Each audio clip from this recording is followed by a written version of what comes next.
Hey everybody, welcome to the Addiction Unlimited podcast, where you get to learn everything you want to know about addiction and recovery. I'm your host, Angela Pugh, co-founder of Kansas City Recovery, life coach, and recovering alcoholic.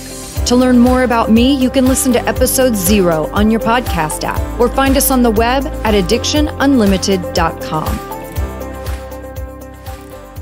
Hello, my friends. Welcome to episode number 130 of the Addiction Unlimited podcast. Thank you for hanging out with me today, listening to the pod.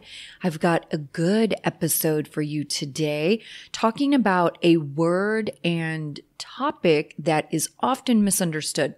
We're going to get into the word powerless and what it means to me, my recovery, and most importantly, what it doesn't mean.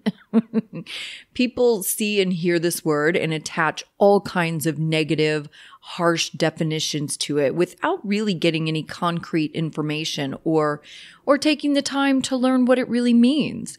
It's like you see powerless in the first step and immediately get defensive, like someone's insulting your character and calling you weak, when really no one is talking about you at all. Last week, I re-released one of my favorite episodes of Addiction Unlimited. Those of you who have been with me from the beginning know I'm a huge fan of Amy Dressner and her book, My Fair Junkie, and she was episode number 12 of my podcast. It's so crazy to think that far back and what I was doing and how the pod has evolved since then. In the last few weeks, Amy's name has been popping up and people didn't know I had an episode with her, probably because it was so far back. Also pretty funny, I told Amy in our episode that she should have her own podcast, and she was laughing and she's like, I don't have time for a podcast. And I was bummed because she's so freaking fun and funny. But now, my friends, she does have her own podcast, and I love that.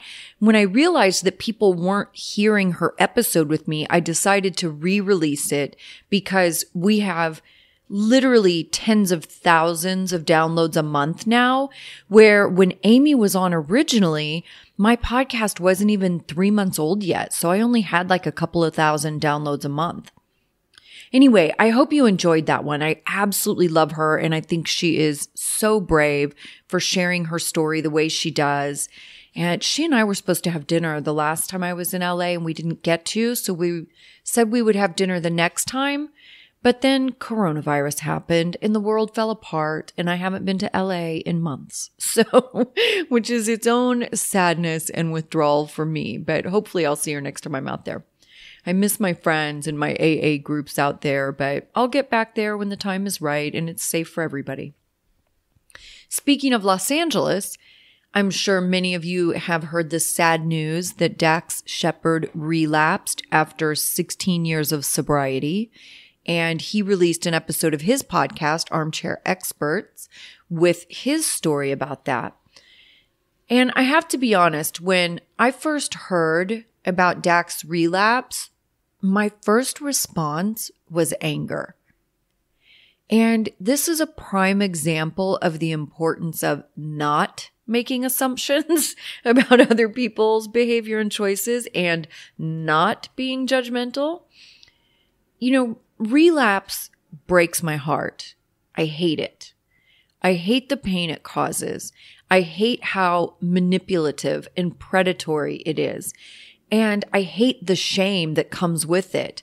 You guys know this because I did a whole episode about it, when one of my close friends relapsed earlier this year. So my initial response was to get angry. And I'm in a group chat with some of my besties. And as they talked about Dax's relapse for a few minutes, I realized that I was kind of being a jerk and I needed to listen to the episode. Later the same day, another friend of mine, Preston from the High Cost of Anonymity podcast, called me and said, Angela, have you listened to the episode from Dax Shepard?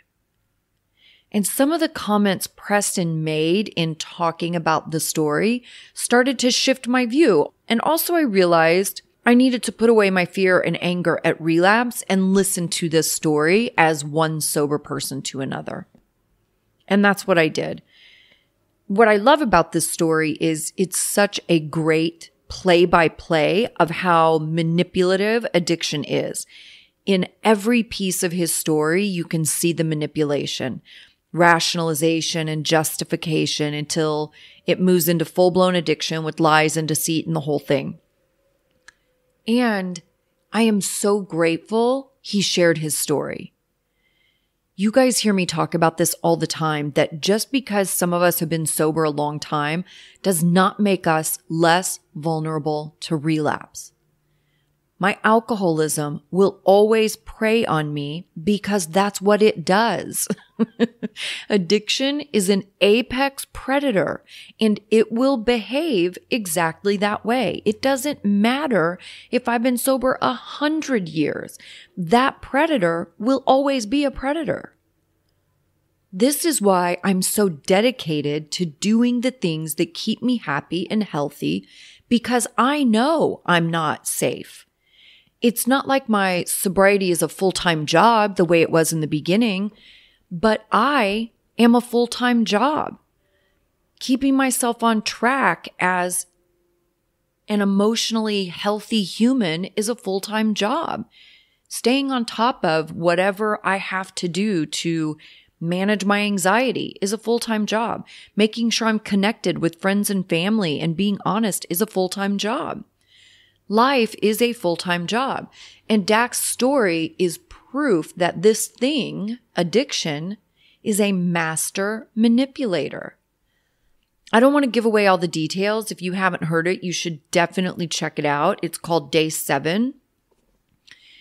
And on that note, you guys, I'm so excited. We're going into the holiday season. I love the holidays. I love winter. And I have some really cool surprises for you that I am so crazy excited about. And this is going to be a time that we need to stick together and do everything in our power to stay happy and healthy. All right. Stressors are extra high this time of year, and we have the added layer of coronavirus, and I'm not sure what that's going to look like for travel, etc. But let's make a commitment to stick together and hold each other up and keep one another accountable to make good decisions we're proud of. We're definitely going to end this year with some great things going on, and that leads perfectly into 2021, when I hope things will really start to get back to normal. And I have big plans for us in 2021 too. All good stuff coming your way. And Dak's story leads us perfectly into this topic today, right? We are powerless and powerful all at the same time, my friends. You hear me say that we are the strongest people ever built. People with addiction are super strong, powerful, committed, and capable. Just the pain and suffering we endure daily in our addiction, right? Like, it takes a lot of strength, and we are super committed to our addiction. So I think people forget that we have this ability to be really dedicated to something. You know, like when we finally get sober, we want to get lazy about our recovery and we act like it's such a chore. But man, my level of dedication and commitment to my drinking was insane. So I need to have that same energy in my recovery too. We hear this word powerless in the 12 steps, and it has a tendency to turn some people off. But if you pay close attention, it says powerless over alcohol. It doesn't say you're powerless and weak and you suck as a human being. I think that's how people interpret it, but that is not what it says.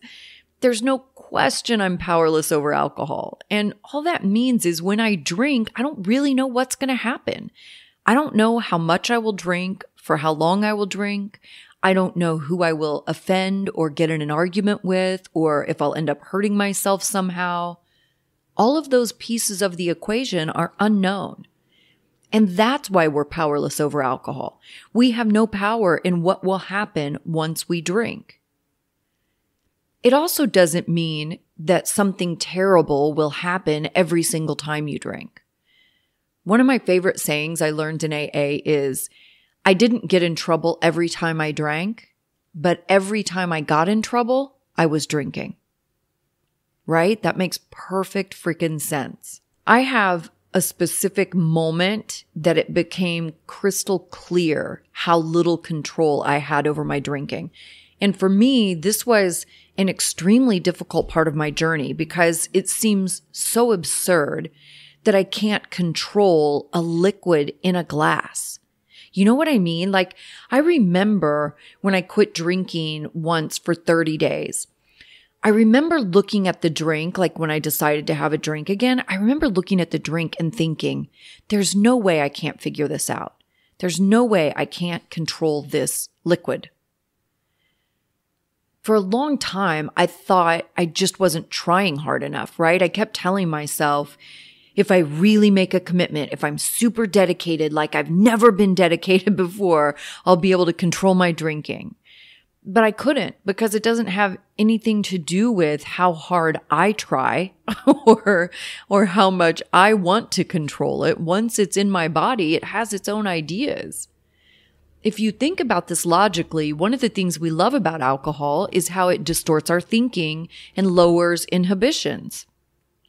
That's why we're looser, more fun. You dance like you wouldn't if you were sober. You flirt better. You're more confident. You're more funny and a little more loud. All because the poison is manipulating your brain. So why do we think we can control the poison, right? You know it affects your decision making. You know it definitely make really bad choices when drinking, overreact to things. We say and do things we regret. So why do we think we're going to be able to control this all of a sudden? You see what I'm saying? Like all my attempts at controlling my drinking when it's something I have no control over. All the conversations I had with myself about how I was going to be super dedicated this time. I'm not having more than 2 drinks no matter what. I'm going to make sure I do it the right way this time because I know I can. But I can't. I could sometimes. I had a few occasions that I didn't overdrink. And I had thousands of occasions that I didn't do anything crazy or crash my car or get DUIs or get in fights with people. Most of the time, my drinking wasn't a big dramatic event to the outside world. Most of my drinking habits were only devastating to me on the inside because I knew the truth on the inside. I could hide the truth from everyone else, but I knew I didn't have control. I knew I didn't have the power I needed when it came to alcohol. Once it was in my body, I was powerless over what happened next. I've shared this story with you before. One night when I got home from bartending all night, I had an appointment with my probation officer the next day, and I made it through my whole bartending shift without having a single drink. It really wasn't even a big deal. I wasn't struggling or anything. I knew I wasn't drinking, and that was it. When I got home, it was probably 3 a.m., and all I had to do was go to bed. Go to sleep, get up the next morning, make it to my appointment, and I would have been fine. But the committee started chattering when I got home, reminding me I had beer in the refrigerator and telling me having a couple of beers wouldn't hurt anything. So I decided I would have a beer while I walked the dog. Then when he and I got back, I decided I would have another beer while I made myself something to eat and watch TV for a little while. The committee told me I just needed to unwind and relax before I went to bed. Next thing I know, it's 6 a.m. I'm drunk enough that it wouldn't wear off in time for me to see my probation officer. And I don't know why I didn't cancel my appointment or move it to later that day or something, probably because I wasn't thinking clearly because I was drinking. But honestly, it was the first time I understood how little control I had. Not that I am powerless in my life and decisions, because I went through my whole night behind the bar serving all my regulars and friends, and I didn't drink a drop. But the moment I had one drink, I couldn't manage to stop even to protect myself and my freedom. That's what powerless means. And I wasn't falling down drunk. I wasn't crazy out of control. Nothing bad happened that night, except that I knew I couldn't have more than 2 or 3 beers because I had my probation appointment the next day, and I couldn't stop there. I probably only had 6 or 8 beers total, which wasn't a lot for me. But I knew what was at stake. I knew I had to see my PO the next morning, and I couldn't control how many drinks I had. When I showed up to see her, I smelled like alcohol, of course. She gave me a breathalyzer on the spot, and I failed. That's powerlessness. How many times have we screwed up appointments or birthday parties or tests or family gatherings or called in sick to work because you were hungover or showed up late because we drank too much the night before? Again, even that night for me, I wasn't out of control, crazy, stumbling around, making a fool of myself. I just had too many drinks when I knew I shouldn't be having any drinks. Powerless isn't a big dramatic situation, but once alcohol is in my body, I do not make my best decisions, and that will never change. The flip side of that coin is when I don't put alcohol in my body, I'm perfectly capable of making great decisions and living my life to its fullest. I'm super powerful in my sober life.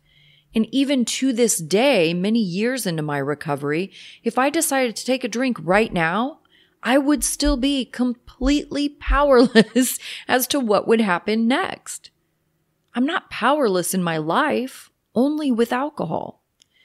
The step says, step 1, powerless over alcohol, not powerless over life.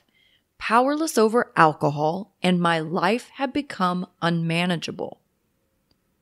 I did a whole episode about unmanageability.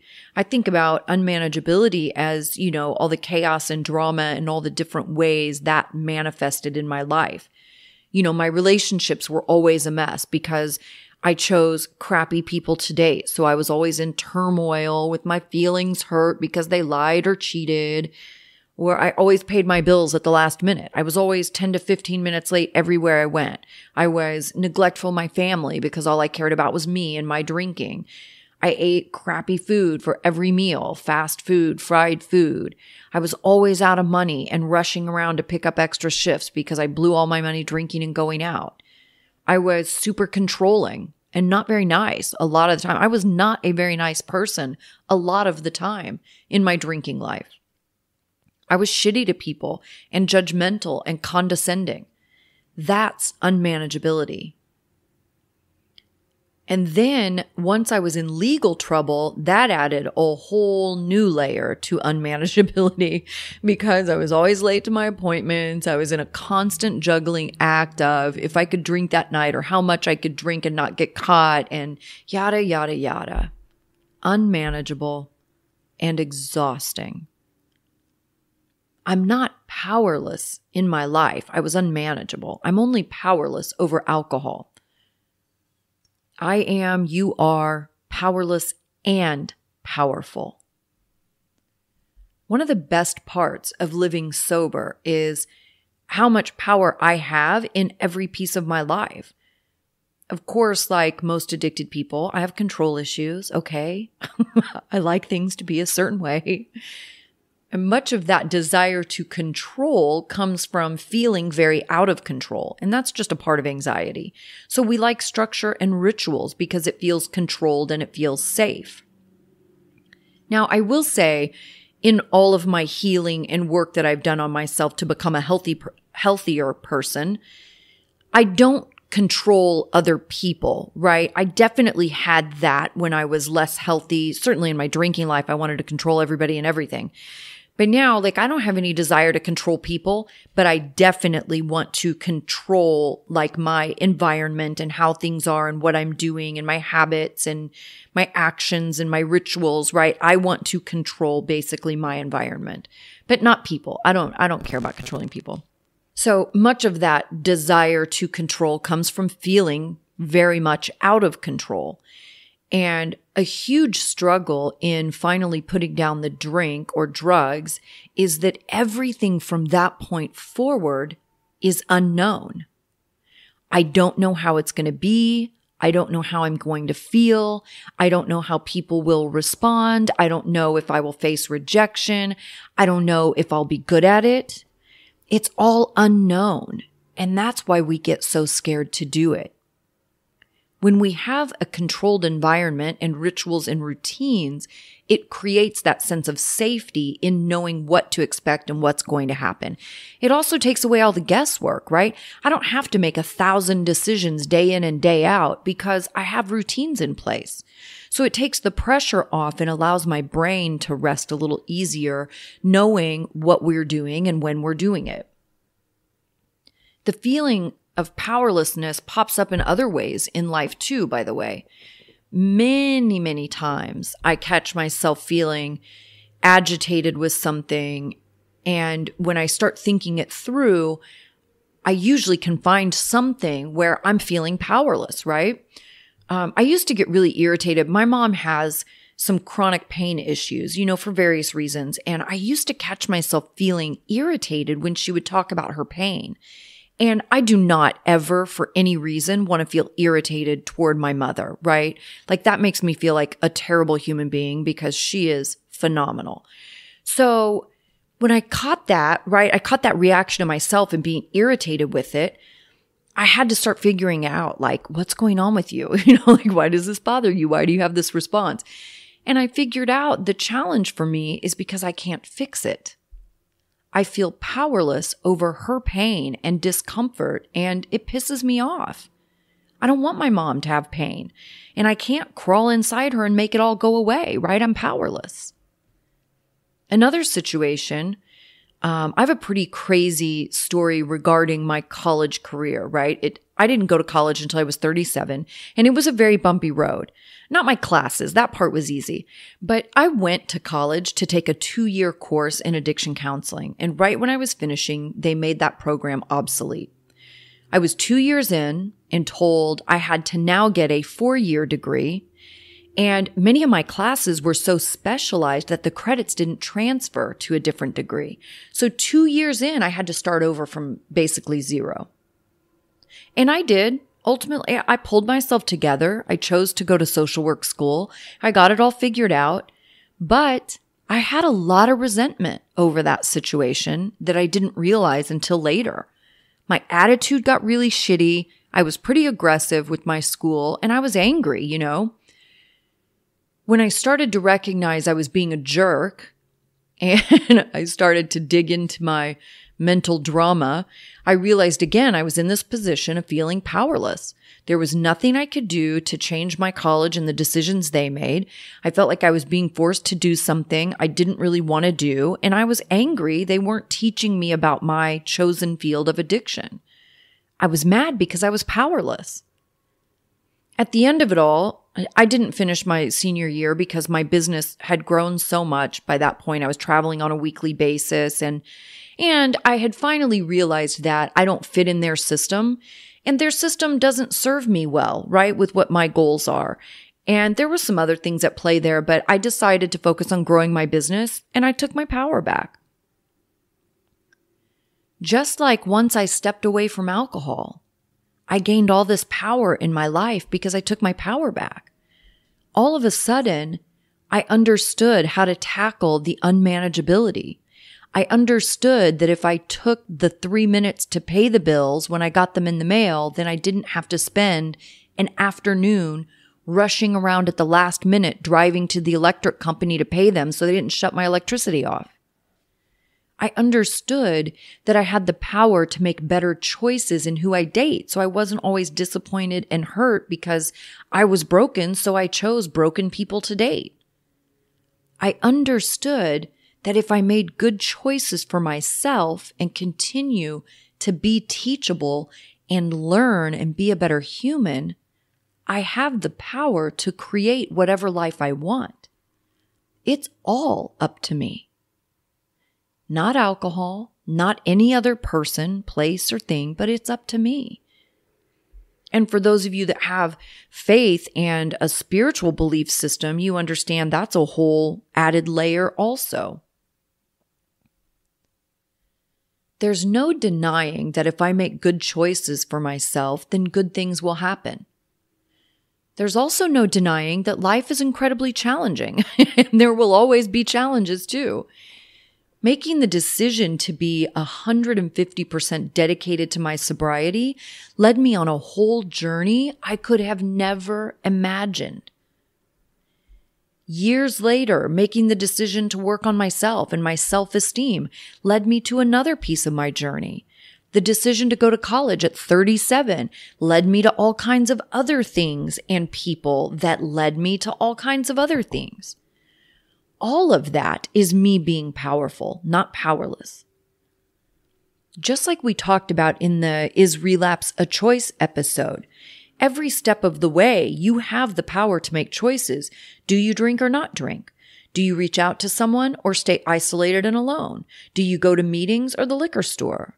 Do you meditate or pray to get your anxiety in check, or do you reach for a drink?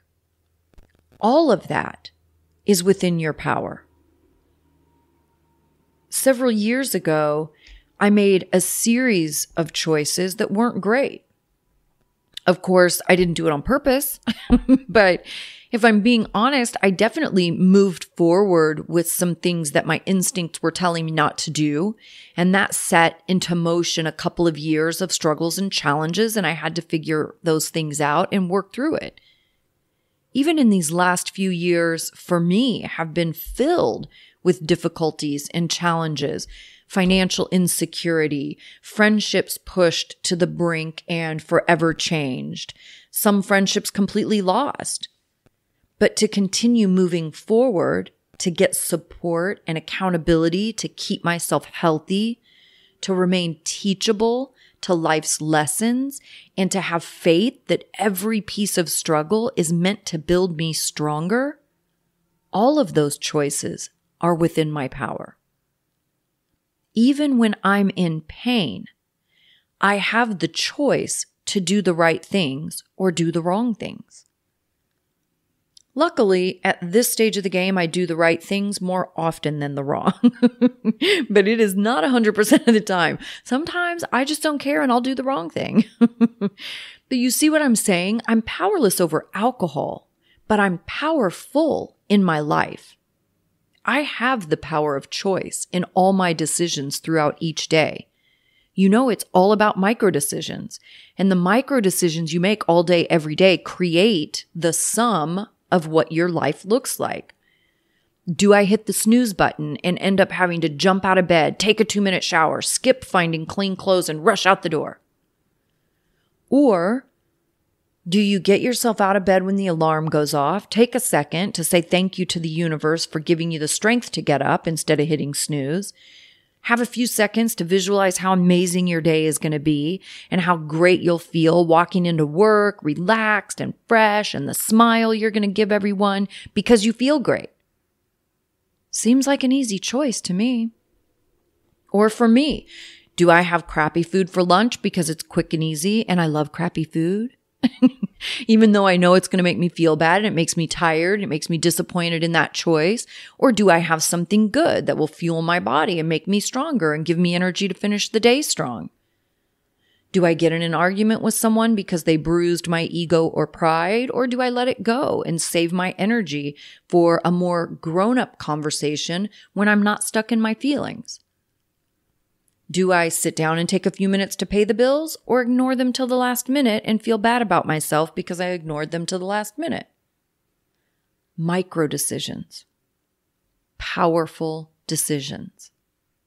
We are not powerless in our lives and choices, and that's what I want you to feel, because being trapped in addiction and alcoholism feels so completely powerless and out of control. But your life and recovery don't have to. I am powerless and powerful. As usual, my friends, I hope this helps. I hope you have a better understanding of powerlessness so that word doesn't freak you out. And if you haven't listened to Dax Shepard episode, definitely check that out too. Armchair Experts. It's called Day 7. I think you'll love it. I'd love to hear your thoughts in the Facebook group. And I will link to join the Facebook group in the show notes. And I hope you are having a fantastic day. And I'll see you next week. You've reached the end of another great episode of the Addiction Unlimited podcast. Candid and honest conversation about addiction and recovery. Be sure to visit us at addictionunlimited.com to join the conversation and access show notes and links to everything we talked about. Love this episode? Please take 30 seconds to subscribe, rate, and review on iTunes to help us improve and give you the information you want. Thanks for listening. See you next week.